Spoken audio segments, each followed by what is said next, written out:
Hello friends, how are you? My name is Ari and today I'm going to make a book review. This Red Little Devil, Sorcerer's Screed. But before we start, I want to show you the book itself, so you can intimately know the creature. The Sorcerer's Screed, a very fitting title because this written work from start to finish is indeed an expression of a very strong statement, just like the author of the book himself, who was known for his tenacious criticism of Christianity. Sorcerer's Screed, or Galildra Skreda, was first published in 1940 and now graphically redrawn by Harnar Felds Gunnarsson, a graphic designer. Notice this detail, a stave to be able to read in the dark. This book was written by Joachim Magnus Pettersson, notoriously known by his nickname Skuggi, Shadow. This collection contains some of the most popular spells, but the great majority are sigils, not often explored in the academic field of studies of Icelandic magical staves. Magical staves or sigils in red because there is something about red on white that visually it's quite pleasant. Each stave followed by the spell and in some cases the method on how to use it, written in runes, and then below the English translation. All in all, it's a very well presented work. Alright, for quite some time I've been wanting to get my hands on this book, but unfortunately it's a bit expensive. But with the help of my patrons and their support on the Patreon platform, I was finally able to get it. Thank you very much, my good friends. So, the first thing you want to know about this book is that the great majority of the magical staves in it cover the school of white magic. So, in terms of black magic, you won't find much in here. However, the surviving magical staves range between 200 and 300, and this volume contains a pretty decent collection of magical staves, most of which you won't easily find in other books concerning Icelandic magical staves. So even focusing almost exclusively in one type of magic, you won't find in any other book this much information concerning magical staves and sigils. Just one quick note. I feel the need to express my opinion on white and black magic. I've made this statement before, and in my honest opinion, I do not believe in white or black magic.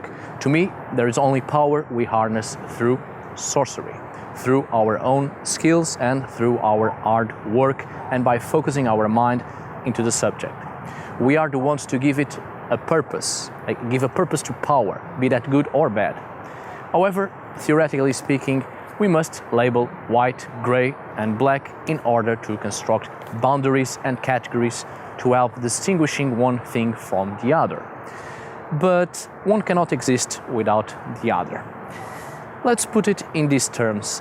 How can you heal a disease if you don't understand the disease itself? If you don't know how to curse, how do you know how to heal it? So consider this book a guide, a starting point in the studies of such subjects. The so-called School of White Magic is the basis of sorcery or the black arts. So you need the basics, you need to train both your hand and your mind before proceeding to the next step. So I think the choices of magical staves in this book are quite clever and make this book an introductory pillar to support the foundations of what comes next. However, some of the examples you will find in here, you will immediately think, hang on, this cannot be white magic, this is pretty dark. So yes, some examples are very dark, but not as dark when compared to objects of study in the black arts. As I've said, this gives you the basics for the next level. Sorcerer's Screed is a compilation of spells from many different texts compiled by Skuggi, the author of this book. Now, as you know, magical staves are the product of the revival and consolidation of Western and Eastern magical arts and rituals influenced by classical models.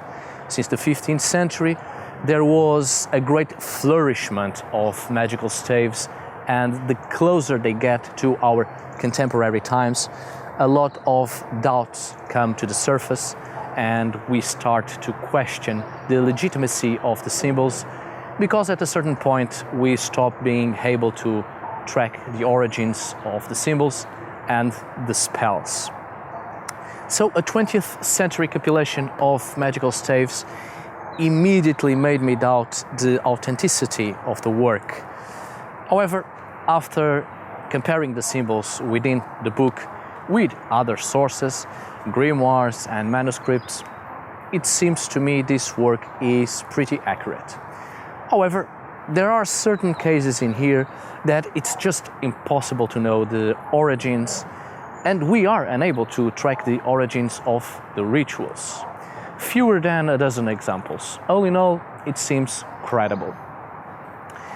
What you will find in here is a compilation of many inventions of magical staves and mysterious runes, some of which are codes to safely hide the practice of sorcery. The magical staves aren't the work of a single individual, but many of different generations that tried to acquire knowledge out of the established religious beliefs.